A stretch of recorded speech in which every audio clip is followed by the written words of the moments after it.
Rapat na pag-aralan ang taong nakakalapit sa atin at nilalapitan natin. We should look at how they live. We should look at how people conduct their lives and listen to what they say and listen to what people say about them. Kung minsan ay nakakapagsisi na may mga tao tayong nakikilala.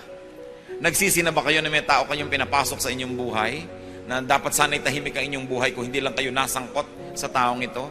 Marami pong mga tao na nakakapagsisi na sila ay nakasama sa listahan ng ating mga kakilala at nakilala nila tayo, nalaman nila kung saan tayo tatawagan, paano tayo pupuntahan, naliligalig nila ang ating buhay.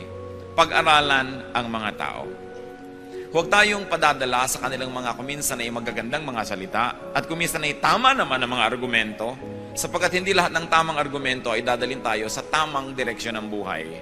May mga tao na mahilig makipag-away. May point sila, tama sila, pero nasaksak naman.